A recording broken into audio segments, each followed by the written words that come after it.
Hi everyone, welcome to pen paper TNPSC. So நேற்று group 2க்கான notification வந்துருச்சு. So அப்போ குரூப் 2 ப்ரிலிம்ஸுக்கான நோட்டிஃபிகேஷன் வந்துருச்சு. ஸோ இன்னும் ஒரு 75 நாள் இருக்குது அப்படிங்கிற மாதிரி வச்சுக்கலாம். ஏன்னா நம்ம ரவுண்டாக வச்சுக்குவோம். சரி, அப்போ 75 நாள் இருக்குப்பா. ஸோ இப்போ ஃபஸ்ட்டு என்னென்னலாம் நம்ம பண்ணணும்? ஸோ ஒரு பேசிக்கான ஒரு அவுட்லைன். ஸோ இது எல்லாருக்கும் பொருந்தும். ஏன்னா அவங்க எப்படி படிச்சிருக்காங்க, எப்படி ப்ரிப்பேர் பண்ணுறாங்க அப்படிங்கிற விஷயங்கள்லாம் தாண்டி ஸோ இது எல்லாத்துக்குமே பொருந்தும். ஸோ ஃபஸ்ட்டு அதற்கு நம்ம என்ன அப்படிங்கிறத நம்ம தெளிவாக சொல்லிடுவோம். ஓகேவா? சரி, இப்போ ஃபஸ்ட்டு விஷயம் என்ன அப்படின்னா, இந்த டயத்தில் கான்ஃபிடென்ஸை லூஸ் பண்ணிடாதீங்க. ஓகேவா? ஸோ இப்போ கான்ஃபிடென்ஸ் அப்படிங்கிறது தான் நமக்கு ரொம்ப ரொம்ப ரொம்ப முக்கியம். So never loose confidence. ஏன்னா நம்ம இந்த டயத்தில் தான் ரொம்ப பேனிக் ஆகும், ரொம்ப பயப்படுவோம். ஸோ நம்ம மேலேயே நமக்கு கான்ஃபிடென்ஸ் குறையும். ஸோ நம்ம மேலே நமக்கு சுத்தமாக ட்ரஸ்ட்டே இருக்காது.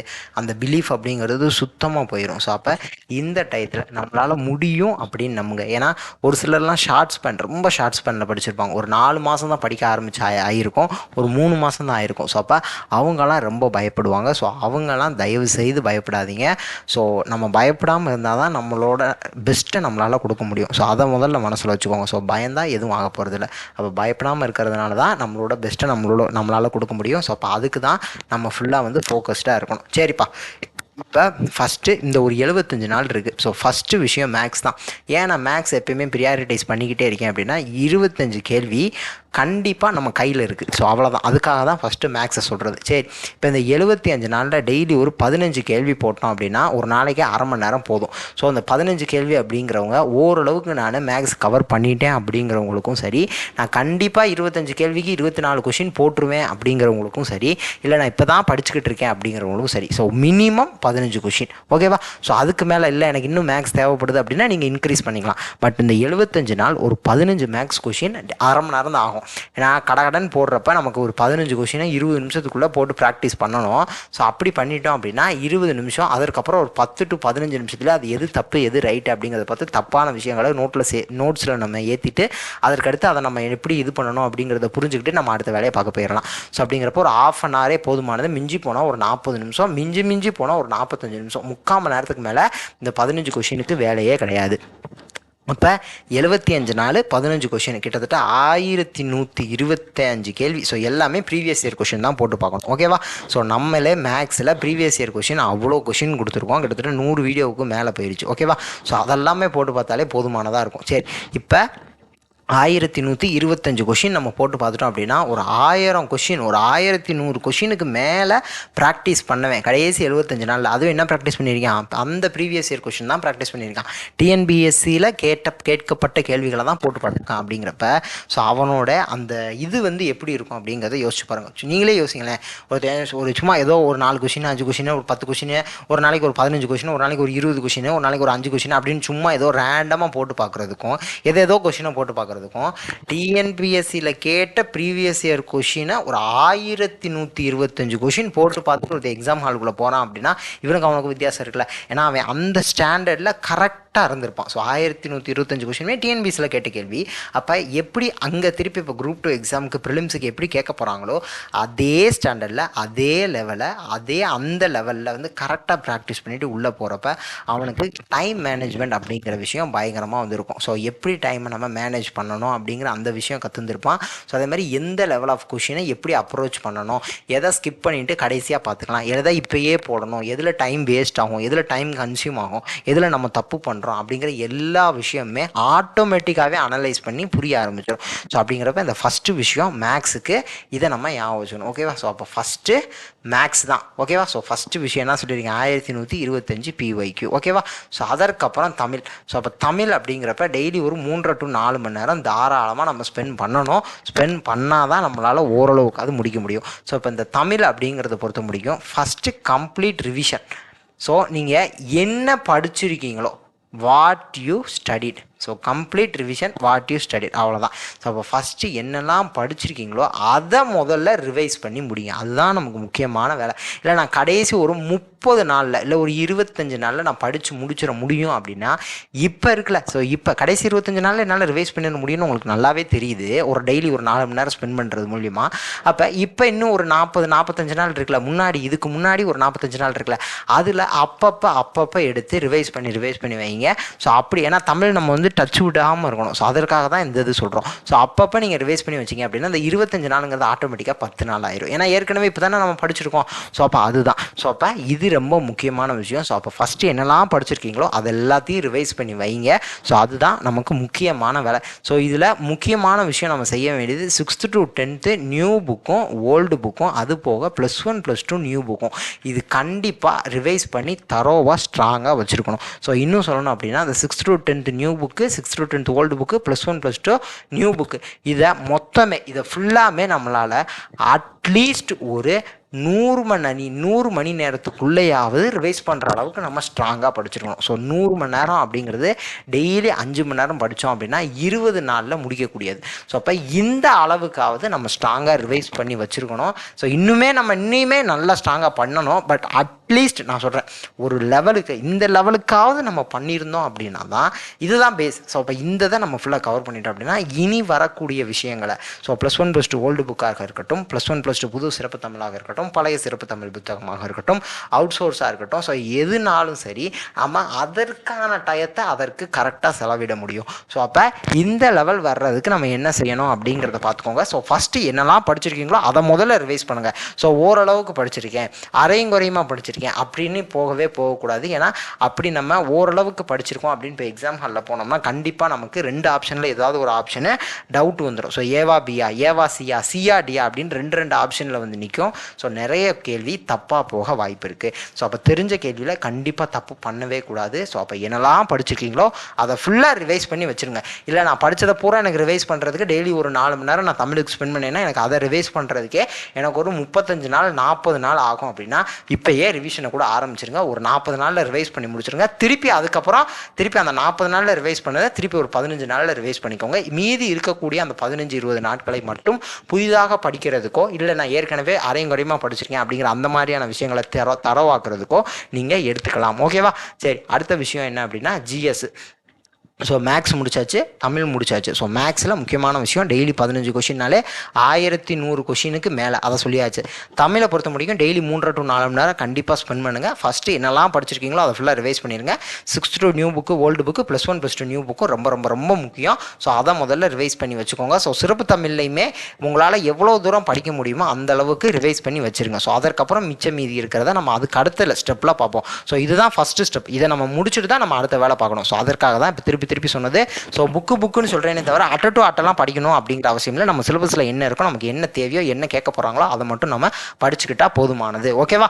சரி, இப்போ ஜிஎஸை பொறுத்த முடிக்கும் ஜிஎஸ் ஒரு நாளைக்கு 2.5 to 3 மணி நேரம் முடிக்கும் ஸ்பெண்ட் பண்ணலாம். இல்லை தமிழுக்கு நான் ஒரு 5 மணி நேரம், மேக்ஸுக்கு ஒரு 1 மணி நேரம் அப்படின்னா எனக்கு இதுலேயே ஒரு 6 மணி நேரம் போயிடுது. என்னால் ஜிஎஸ்க்கு 2 மணி நேரம் தான் ஸ்பெண்ட் பண்ண முடியும். ஏன்னா 8 மணி நேரம் தான் படிக்க முடியும். அப்படிங்கிறப்ப ஜிஎஸ்க்கு 2 மணி நேரம் அப்படின்னா கூட ஓகே. ஸோ அப்போ ஜிஎஸ் அப்படிங்கிறப்ப நமக்கு ஃபஸ்ட் லெவலில் நமக்கு என்னென்ன படிக்கணும் அப்படிங்கிறத சொல்லிடுறேன்.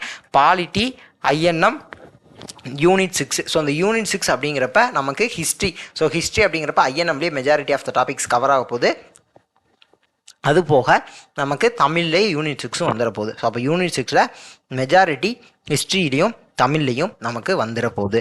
ஸோ அதற்கப்புறம் ஐஎன்எம் அப்படின்னு நம்ம பார்க்குறப்ப 10th ஹிஸ்ட்ரியை நம்ம அதிகமாக கான்சென்ட்ரேட் பண்ண வேண்டிய தேவை இருக்குது. ஸோ அப்போ இங்கே ஐஎன்எம் அப்படிங்கிறப்ப நமக்கு 10th ஹிஸ்ட்ரி அதிக இம்பார்ட்டன்ஸ் தரணும். ஓகேவா? ஸோ ஒரு சில டாபிக்ஸ் யூனிட் 6ல் வருது அப்படி இப்படின்லாம் சொல்லிவிட்டு நீங்கள் என்ன செஞ்சிடக்கூடாது, நான் வந்து இப்போ ஐஎன்எம் படிக்கிறப்ப படிக்க மாட்டேன் அப்படின்லாம் சொல்லிடக்கூடாது. ஸோ அப்போ இங்கே நம்ம படிக்கிறத வந்து இங்கனைக்குள்ளேயே படிச்சுக்கணும். சரியா? ஸோ அப்போ ஃபஸ்ட்டு பாலிட்டி, ஐஎன்எம், யூனிட் 6 சொல்லியாச்சு. ஸோ ஐஎன்எம் பொறுத்த முடிக்கும் 10th ஹிஸ்ட்ரி அதிக இம்பார்ட்டன்ஸ் கொடுங்க. இங்கே ஃபுல் அண்ட் ஃபுல் தமிழும் ஹிஸ்ட்ரியும் தான் வரப்போகுது. ஸோ அப்போ இங்கே ஐஎன்எம் படிக்கிறப்ப யூனிட் 6ல் கவர் ஆகுது, நான் அங்கே போய் பார்த்துக்கிறேன் அப்படின்லாம் சொல்லக்கூடாது. எல்லாமே ஐஎன்எம்மில் படிக்க வேண்டியது ஐஎன்எம்லேயே படிச்சுட்டு போயிட்டோம்னா நமக்கு யூனிட் 6 ரொம்ப ஈஸியாக இருக்கும். ஸோ அப்போ ஃபஸ்ட்டு நீங்கள் என்னெல்லாம் இந்த 3 சப்ஜெக்டில் படித்து வச்சுருக்கீங்களோ, இந்த 3 யூனிட்டில் படிச்சிருக்கீங்களோ அதை ஃபுல்லாக கம்ப்ளீட்டாக ரிவைஸ் பண்ணணும். ஓகேவா? ஸோ அப்போ இதுதான் நமக்கு முதன்மையான வேலை. ஸோ அடுத்தபடியாக எக்கனாமிக்ஸும் ஹிஸ்ட்ரியை அண்ட் கல்ச்சரும். ஸோ ஹிஸ்ட்ரி அண்ட் கல்ச்சர் அப்படின்னு சொல்கிறப்ப இண்டஸ் வேலி சிவிலைசேஷனுக்கும் குப்தாஸுக்கும் அதிக இம்பார்ட்டன்ஸ் கொடுங்க. ஸோ அதில் கண்டிப்பாக ஒரு கேள்வி வர்றதுக்கான வாய்ப்புகள் இருக்குது. ஸோ இப்போ எக்கனாமிக்ஸ் அப்படின்னு பொறுத்தப்ப ஃபுல் அண்ட் ஃபுல் நமக்கு +1 +2 எக்கனாமிக்ஸ் தான். ஸோ அதற்கு போக யூனிட் 5க்கு நம்ம என்னெல்லாம் எக்ஸ்ட்ரா படிக்கணும் அப்படின்னா கண்டிப்பாக டெவலப்மெண்ட் அட்மினிஸ்ட்ரேஷனில் என்னெல்லாம் தேவையோ எதெல்லாம் நீங்கள் முதல்ல படிச்சிருக்கீங்களோ அதை ஃபுல்லாக கம்ப்ளீட் பண்ணிடுங்க. அதன் போக நம்ம தமிழ்நாடு ஜாகிரஃபி நம்மளால் ஈஸியாக சேர்த்துக்க முடியும். ஸோ அப்போ 10th ஜாகிரஃபி மட்டுமாவது தரவா படிங்க. ஸோ அப்போ 3வது நிலையில் நம்ம வைக்கக்கூடியது 10th ஜாகிரஃபியும் சயின்ஸும். ஸோ சயின்ஸுக்கும் அதுதான் என்ன முதல்ல படிச்சிருக்கீங்களோ அதை மட்டும் திருப்பி ஃபுல்லாக படிச்சுட்டு போனாலே போதுமானது. ஓகேவா? ஸோ ஓரளவுக்காவது படிச்சிருப்பீங்களே. ஸோ வாரத்துக்கு ஒரு 2 மணி நேரம் சயின்ஸுக்கு அப்படின்னு ஒதுக்கியிருந்தா கூட நீங்கள் ஒரு 20 வாரம் அல்லது 30 வாரம் படிச்சிருந்தீங்க அப்படின்னா கூட ஒரு 60 மணி நேரத்துலேருந்து 70 மணி நேரம் நம்ம சயின்ஸுக்குன்னு ஒதுக்கியிருப்போம்ல. ஸோ அந்த 60 to 70 மணி நேரத்தில் சயின்ஸுக்கு நீங்கள் என்ன படிச்சிருக்கீங்களோ அதை முதல்ல தெளிவாக தரோவாக படிச்சுட்டு போங்க. ஓகேவா? ஸோ சயின்ஸுக்கு இப்போ நம்ம ரொம்ப மெனக்கட வேணாம். ஏன்னா அதற்கான காலகட்டம் இப்போ நமக்கு அந்த அளவுக்கு டைம் இல்லை. ஓகேவா? ஸோ இப்போ நிறைய பேர் என்ன செய்வாங்க, பாலிட்டி நான் ஒரு 60-70% படிச்சிட்டேன், ஐஎன்எம்மும் ஓரளவுக்கு முடிச்சிட்டேன், யூனிட் 6மே பாதிக்கு மேலே படிச்சிட்டேன், எக்கனாமிக்ஸும் ஹிஸ்ட்ரி அண்ட் கல்ச்சரும் ஒரு பாதிக்கு மேலே படிச்சிட்டேன், 10th ஜாகிரஃபி ஃபுல்லாகவே படிச்சிட்டேன், இப்போ நான் சயின்ஸுக்கு அதிக நேரம் ஒதுக்க போகிறேன் அப்படின்னு சொல்லிட்டு இருக்கிறத ரிவைஸ் பண்ணாமல் விட்டுட்டு சயின்ஸுக்கு அதிக நேரம் ஒதுக்குவாங்க. ஸோ அப்போ அந்த தப்பை நம்ம பண்ணிடக்கூடாது.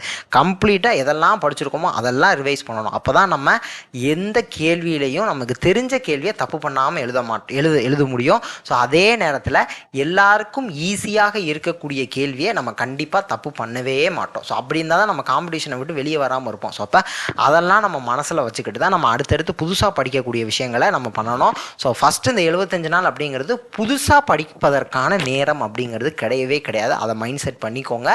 ஸோ ஏற்கனவே நம்ம படித்ததை ஃபுல் அண்ட் ஃபுல் கம்ப்ளீட்டாக ரிவைஸ் பண்ணிவிட்டு நம்ம போய் எக்ஸாம் ஹாலுக்குள்ளே போனோம். ஸோ அதற்கான நாட்கள் தான் இந்த 75 நாட்கள். ஸோ சொல்கிறப்ப 75 நாள் அப்படிங்கிறதப்ப பெருசாக தெரியும். பட் நீங்கள் வந்து ஒரு பேப்பர் எடுத்து எழுதி பாருங்களேன். பாலிட்டியில் இத்தனை லெசன் படிச்சிருக்கோம், இல்லை இந்தியன் பாலிட்டி புக் எடுத்துல, இல்லை நான் தமிழில் அதுக்கு ஒரு இந்தியன் பாலிட்டியினுடைய அப்படியே டிரான்ஸ்லேஷனில் இருக்கிற ஒரு புக்கு நான் எடுத்து படிச்சிருக்கேன் அப்படின்னா இதில் இத்தனை பக்கங்கள் இருக்குது, இல்லை என் நோட்ஸில் இத்தனை பேஜ் இருக்குது, அப்போ அதை ஃபுல்லாக ரிவைஸ் பண்ண எத்தனை நாள் ஆகும் அப்படின்னு நீங்கள் எடுத்து எழுதுனீங்கன்னு வைங்களேன். ஸோ அப்போ பாலிட்டிக்கு அப்படின்னு எடுத்து எழுதணும்னா பாலிட்டி ஃபுல் டைமாக படித்தாலே ஒரு 8 to 10 நாள் ஆகும்.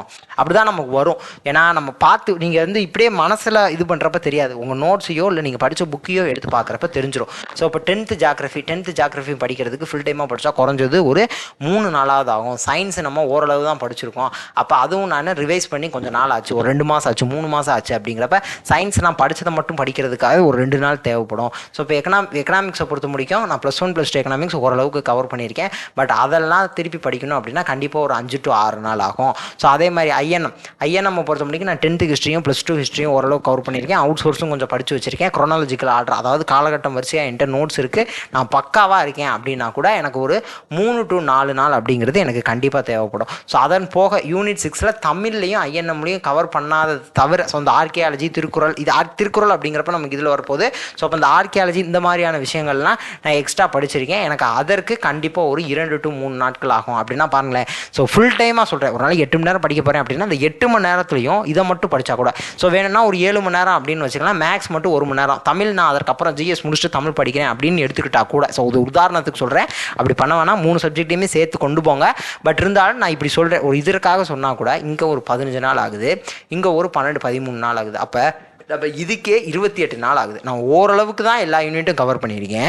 அதை என்னால் திருப்பி படிச்சுட்டு போகிறதுக்கே எனக்கு ஒரு 28 நாட்கள் ஆகிறது. ஸோ அப்போ பாருங்களேன், ஸோ நம்ம எந்த லெவலில் இருப்போம் அப்படின்னா நீங்கள் இப்படி தான். ஸோ அதே மாதிரி பாருங்கள், இப்போ 6th to 10th new book மட்டும் தமிழில், 6th to 10th old book மட்டும், +1 +2 நியூ புக் மட்டும். அப்போ என்ன செய்வாங்க, ஃபுல் டைம் படித்தா இதுக்கு ஒரு 5 to 6 நாள் ஆகும், இதுக்கு கண்டிப்பாக ஒரு 5 to 6 நாள் ஆகும். +1 +2 நியூ புக் மட்டும் படித்தா கூட ஒரு 2 நாள் ஆகும். அப்போ இதுக்கே ஒரு 13 நாள் 14 நாள் கண்டிப்பாக தேவைப்படும். அப்போ இதையும் நம்ம ஆட் பண்ணாலே, ஸோ இன்னும் நான் மேக்ஸ் கொஞ்சம் இன்க்ரீஸ் பண்ணுறேன், இந்த இடத்துலையும் நான் மேக்ஸ் அதிகமாக படிக்கணும், இந்த இடத்துலையும் மேக்ஸ் அதிகமாக படிக்கணும் அப்படின்னா அந்த 28 நாள் ஆட்டோமேட்டிக்காகவே 30 நாள் ஆயிரும், இந்த 14 நாள் ஆட்டோமேட்டிக்காகவே 16 நாள் ஆயிரும். அப்போ ரெண்டையும் சேர்க்குறப்ப 46 நாள் ஆகி போயிடும். ஸோ அப்போ நான் ஏற்கனவே படித்ததில் ஒரு முக்கால்வாசியை நான் ரிவைஸ் தரவாக பண்ணணும் அப்படின்னாலே 75 நாளில் 46 நாள் காணாமல் போயிடுது. ஸோ அதை தான் சொல்கிறேன். ஸோ அப்போ நம்ம புதுசாக படிக்கிறதுக்கு ட்ரை பண்ணக்கூடாது. இந்த காலகட்டத்தில் நம்ம படித்ததை ஃபுல்லாக ரிவைஸ் பண்ணிட்டு தான் நம்ம போகிறதுக்கு முயற்சி பண்ணணும். ஸோ அதற்கான விஷயங்கள் தான். ஓகேவா? சரி, இப்போ நான் பிகினர்ஸ், நான் இப்போ தான் ஆரம்பிச்சிருக்கேன், இப்போ தான் ஒரு 2 மாதமாக படிக்கிறேன், ஒரு 3 மாதமாக படிக்கிறேன், ஒரு 4 மாதமாக படிக்கிறேன், நான் இப்போ என்ன செய்யணும்? சரி, அவங்களுக்கு ஃபஸ்ட்டு விஷயம் மேக்ஸில் கண்டிப்பாக 20 to 23+ போடுறதுக்கு என்ன வழியோ அதை பண்ணுங்கள். ஸோ அப்போ கண்டிப்பாக அதிக லெவலில் ப்ராக்டிஸ் பண்ணணும், டெய்லி ப்ராக்டிஸ் பண்ணணும், 20 கேள்வி முடிக்குமாவது நம்ம ப்ராக்டிஸ் பண்ணணும். ஸோ வேறு வழி கிடையாது. ஓகேவா? ஸோ அது ஃபஸ்ட்டு விஷயம். ஸோ முடிஞ்ச அளவுக்கு மேக்ஸ் நான் ஒரு சில டாபிக்ஸ் தான் நல்லா தரவு பண்ணியிருக்கேன் அப்படின்னா, புது டாபிக்ஸ் நான் படிக்க வேண்டியது இருக்குது அப்படின்னா மேக்ஸுக்கு கொஞ்சம் டைம் ஸ்பெண்ட் பண்ணி ஏற்கனவே படித்த டாப்பிக்கை நல்லா ரிவைஸ் பண்ணுங்கள். அதேமாதிரி புதுசாக இன்க்ளூட் பண்ண வேண்டியதையும் கொஞ்சம் இன்க்ளூட் பண்ணிக்கோங்க, தப்பு கிடையாது. ஏன்னா நமக்கு மேக்ஸ் தான் ஃபஸ்ட்டு விஷயம். ஸோ அதற்கப்புறம் தமிழுக்கு பொறுத்த முடியும் 6th to 10th நியூ புக்கும் ஓல்டு புக்கும் தரோவாக படிக்க முயற்சி பண்ணுங்கள். அவ்வளோதான். ஏன்னா நான் படிக்க ஆரம்பித்து 2 மாதம் தான், அது 3 மாதம் தான் அப்படி ஆகுது அப்படிங்கிறவங்களுக்கு 6th to 10th new book old book ஃபுல்லாக தரோவாக படிச்சுட்டு போகிறதுக்கு முயற்சி பண்ணுங்கள். அதற்கப்புறம் ஜிஎஸை பொறுத்த முடியும் பேசிக்காக 2ஆக பிரிச்சுக்கோங்க, ஐஎன்எம்மும் பாலிட்டியும். இந்த ரெண்டுலையுமே ஒரு 75-80% சிலபஸை கவர் பண்ணிட்டு போக ட்ரை பண்ணுங்கள். அவ்வளோதான். 75-80% சிலபஸை கவர் பண்ணிட்டு போக ட்ரை பண்ணுங்க. ஸோ அதுலேயும் இம்பார்ட்டண்ட்டான டாபிக்ஸ் இருக்குது. ஸோ அடிக்கடி ரிப்பீட்டடாக கேள்வி கேட்குற டாபிக்ஸ் அப்படின்னு. ஸோ அதை ஐடென்டிஃபை பண்ணி அதை முதல்ல படிக்கிறதுக்கு ட்ரை பண்ணுங்க. ஸோ இது 2 தான் நமக்கு ரொம்ப முக்கியம். ஸோ அதற்கப்புறம் நம்ம ஹிஸ்ட்ரி அண்ட் கல்ச்சரை பொறுத்த முடியும் ஐவிசியும் குப்தாஸும் மட்டும். ஸோ அதற்கு அடுத்தபடியாக 10th ஜாகிரஃபி மட்டும். ஸோ எக்கனாமிக்ஸை பொறுத்த முடியும் ஒரு 7-8 லெசன் +1 +2 எக்கனாமிக்ஸ் மட்டும். ஓகேவா? ஸோ அப்போ இந்த ஸ்லைடில் நான் எழுதியிருக்கேன்ல, மேக்ஸ் அப்படின்னு எடுத்துக்கிட்டால் ஒரு 22 கொஷின் 23 கொஷின் எடுக்கிறதுக்கு என்ன செய்யணுமோ அதை செய்யணும். அப்போ ஒரு நாளைக்கு ஒரு 20 கேள்வி கண்டிப்பாக ப்ராக்டிஸ் பண்ணி ஆகணும், வேறு வழியே கிடையாது. ரெண்டாவது, தமிழை பொறுத்த முடியும் 6th to 10th new book, 6th to 10th old book. ஜிஎஸை பொறுத்த முடியும் ஐஎன்எம்மும் பாலிட்டிக்கும் அதிக இம்பார்ட்டன்ஸ் தரணும். ஒரு 75 முக்காவாசி சிலபஸையாவது முடிக்கிறதுக்கு ட்ரை பண்ணணும். அதுலேயும் இம்பார்ட்டண்ட்டான டாபிக்ஸ்க்கு நான் டீட்டெயில்டாக இன்டெப்த்தாக நோட்ஸ் எடுக்கணும், படிச்சுக்கணும். ஸோ இல்லை நான் நோட்ஸ் எடுக்கலாம் எனக்கு டைமில் டேரெக்டாக புக்கிலே படிச்சுக்கிறேன் அப்படின்னா கூட ஹைலைட் பண்ணி படிச்சுக்கணும். ஸோ அதை ரிப்பீட்டடாக ரிவிஷன் பண்ணணும். ஸோ அதை நல்லா படிச்சுட்டு போய் அதில் கேட்கக்கூடிய கேள்விகளை எந்த தப்பும் இல்லாமல் நான் எழுதணும். அதற்கு அடுத்தபடியாக எக்கனாமிக்ஸில் +1 +2 எக்கனாமிக்ஸை டார்கெட் பண்ணி ஒரு 7-8 லெசன் தரவாக படிச்சிடணும். ஸோ அதற்கப்புறம் 10th ஜாகிரஃபியில் இருக்கிற 7 லெசனை தரவாக படிச்சுட்டு போயிடணும். ஸோ அதற்கப்புறம் ஹிஸ்ட்ரி அண்ட் கல்ச்சர் பிடிக்கும், இண்டஸ் வேலி சிவிலைசேஷன், சிந்து சமவெளி நாகரிகம், குப்தர்கள், இதை மட்டுமாவது நான் நல்லா தரவாக படிச்சுட்டு போயிடணும். அப்போ ஜிஎஸ்க்கு இந்த வேலை நான் பார்க்கணும், தமிழுக்கு இந்த வேலை பார்க்கணும், மேக்ஸுக்கு இந்த வேலை பார்க்கணும். அவ்வளோதான், தெளிவாக சொல்லியாச்சு. இது பிகினர்ஸுக்கான ஒரு பர்ஃபெக்டான ஸ்டடி பிளானாக இருக்கும். நான் 3 மாதம் தான் ஆகுது அப்படின்னா நான் இப்போ இந்த சொன்ன விஷயங்களில் பாதி கூட படிச்சிருக்க முடியாது. ஸோ ஒரு சிலர் அப்படிலாம் இருக்காங்க. ஸோ அப்போ அவங்களுக்காக இதுதான். ஸோ அடுத்த 75 நாள். ஸோ அப்போ நீங்கள் கடந்து வந்த நாட்களில் காட்டியும் கொஞ்சம் கம்மியான நாள், இப்போ ஒரு 90 நாள் படிச்சிருக்கேன் அப்படின்னா அடுத்த ஒரு 75 நாளில் என்ன செய்ய முடியும், என்ன ரிவைஸ் பண்ண முடியும் அப்படிங்கிறத தெளிவாக சொல்லிடணும். ஓகேவா? ஸோ அதே மாதிரி இனிமேல் நான் பயங்கரமாக நோட்ஸ் எடுக்க போகிறேன் அப்படின்ட்டு நோட்ஸுக்கு ரொம்ப அதிக நேரம் செலவிடாதீங்க. ஸோ நோட்ஸ் எடுக்கலாம், ஒரு சில டாப்பிக்கு தேவையான அளவுக்கு மட்டும் நோட்ஸ் எடுத்துக்கோங்க. பட் நான் முழு நேரமாக நோட்ஸ் எடுக்க போகிறேன், ஒரு நாளைக்கு 3 மணி நேரம் நோட்ஸ் எடுப்பேன், 3 மணி நேரம் 4 மணி நேரம் படிப்பேன் அப்படிங்கிற அந்த மாதிரியான விஷயங்களை கைவிட்டுருங்க. ஏன்னா அது இனிமேல் நமக்கு பெரிய அளவில் ஹெல்ப் பண்ணாது. ஏன் அப்படின்னா நம்ம இந்த குரூப் 2 ப்ரிலிம்ஸை தான் டார்கெட் பண்ணுறோம், அடுத்து வரக்கூடிய குரூப் 4 தான் முழுசாக டார்கெட் பண்ணுறோம். அப்படின்னா இப்போ நான் உட்காந்து பயங்கரமாக நோட்ஸ் எடுப்பேன், அதை இப்போ இது பண்ணுவேன் அப்படின்னா அது கொஞ்சம் டைம் கன்சியூமிங்காக இருக்கும். ஏன்னா அடுத்த 75 நாள் அப்படிங்கிறப்ப நோட்ஸுக்கு கொஞ்சம் அளவான டைமையே கொடுங்க. ஸோ அதே மாதிரி கரண்ட் அஃபேர்ஸுமே சொல்கிறேன். ஸோ கரண்ட் அஃபேர்ஸும் ஒரு அரை மணி நேரம் அதுக்குள்ளே என்ன பண்ண முடியுதோ அதை மட்டும் பண்ணுங்கள். ஓகேவா? ஸோ அதே மாதிரி எதையுமே ரிவைஸ் பண்ண முடியாமல் படிச்சுட்டு அப்போ பரீட்சைக்கு போகிறது அப்படிங்கிறது தேவையே இல்லாதது. எதை உங்களால் ரிவைஸ் பண்ண முடியும் அப்படிங்கிற அந்த நம்பிக்கை இருக்கோ அதை மட்டும் படிங்க. ஓகேவா? நான் ரிவைஸ் பண்ணாமல் இப்போ நான் ஒரு விஷயம் படிக்கிறேன், அதை ரிவைஸ் பண்ணாமல் எக்ஸாம் ஹாலுக்கு போகிறேன் அப்படின்னா கண்டிப்பாக அந்த கொஷின் தப்பாக போகுது. இல்லைனா பாசிபிலிட்டி கரெக்டாகிறதுக்கான பாசிபிலிட்டி 1/2 தான். ஸோ பாதிக்கும் கம்மின்னு கூட வச்சுக்கலாம், 50%க்கும் கம்மின்னு கூட வச்சுக்கலாம். அப்படி இருக்கிறதுக்கு நான் நல்லா படித்ததெல்லாம் திருப்பி ஸ்ட்ராங்காக ரிவைஸ் பண்ணிவிட்டு போய் சூப்பராக நான் போய் எக்ஸாம் எழுதிட்டு வந்துடலாம், தெரிஞ்ச கேள்வி ஒரு கேள்வி கூட தப்பு பண்ணாமல். ஸோ அந்த விஷயத்தை தான் நம்ம நோட் பண்ணணும். ஸோ அதற்காக புதுசாக படிக்கவே வேணாமா அப்படிங்கிற விஷயமும் வேணாம். முடிஞ்ச அளவுக்கு படித்ததை பூரா ரிவைஸ் பண்ணுங்கள். புதுசாக எவ்வளோ தூரம் உங்களால் ஆட் பண்ண முடியுமோ டைமுக்கு ஏற்ற மாதிரி இம்பார்ட்டண்ட்டான டாபிக்ஸாக சூஸ் பண்ணி அதற்கு ஏற்ற மாதிரி நீங்கள் ஆட் பண்ணிக்கோங்க. ஓகேவா? ஸோ நெக்ஸ்ட் வீடியோவில் பார்க்கலாம். Thank you to all. தேங்க்யூ.